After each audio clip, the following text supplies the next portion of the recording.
আজকে বানাবো ঝাল ঝাল ডিমের ঝোল। ডিমগুলো দেখো আমি সিদ্ধ করে নিয়েছিলাম, তারপরে এখন ভেজে নিচ্ছি, একটু লাল লাল করে ভেজে নেব। প্রায় ভাজাগুলো হয়ে এসেছে, আর এখন একটা একটা করে সব তুলে নিলাম। আর এই তেলের মধ্যে দিয়ে দিলাম একটু গোটা জিরে, আর দুটো বড় সাইজের পেঁয়াজ কুচি করে রেখেছিলাম সেটা দিয়ে দিলাম। দিয়ে কিছুক্ষণ ভালোভাবে একটু ভেজে নেব। একটু লাল লাল ভাজা ভাজা হয়ে এসছে, এখন দিয়ে দিলাম রসুনের পেস্ট। রসুনটা দিয়ে একটু নাড়াচাড়া করে নিয়ে দিয়ে দেবো আর একটা বড় সাইজের পেঁয়াজ বেটে নিয়েছিলাম, এটা দিয়ে দিলাম। দিয়ে ভালোভাবে একটু কষে নেব। পেঁয়াজ বাটাটা দিয়ে আবারও ভালোভাবে কষে নিলাম। আর দেখো কষাটা প্রায় হয়েছে, তেলটা ছাড়ছে। এখন দিয়ে দিলাম 1 চামচ আদা পেস্ট।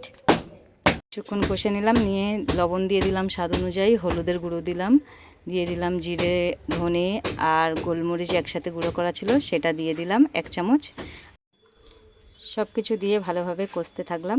এখন দিয়ে দিচ্ছি টমেটো আর কাঁচা লঙ্কা পেস্ট করেছিলাম সেটা দিয়ে দিলাম। এখানে আমি কিছু পেস্ট করা জিনিস দিচ্ছি যাতে গ্রেভিটা একটু ঘন হয় আর টেস্টও হয়, তার জন্য। দেখো আলুটা দিয়ে দিলাম, দিয়ে ভালোভাবে কষতে থাকলাম কিছুক্ষণ। কষাটা হয়ে গেছে, আর একটু যে মশলা করেছিলাম সেই জারটা ধুয়ে জল দিলাম, দিয়ে আর একটু কষলাম, আর ডিমগুলো দিয়ে দিলাম। দিয়ে আবারও একটু কিছুক্ষণ কষে নেব, যতক্ষণ না কড়া থেকে তেলটা ছেড়ে দেয়। তেলটা ছেড়ে দিয়েছে চারিদিক দিয়ে। আমি এবারে জল দিয়ে দিলাম। জল যেভাবে গ্রেভি রাখবো সেইভাবেই জলটা দেব। তো আমি এখানে 1 মগ জল দিয়েছি, আমার একটা ছোট মগ আছে। দিয়ে ঢাকা দিয়ে রেখে দিলাম। এখন ফুটছে, রেডি হয়ে গেছে আমার ডিমের রেসিপি। এর মধ্যে এখন আমি দিয়ে দেবো গরম মশলা। ঝাল ঝাল ডিমের ঝোল রেডি।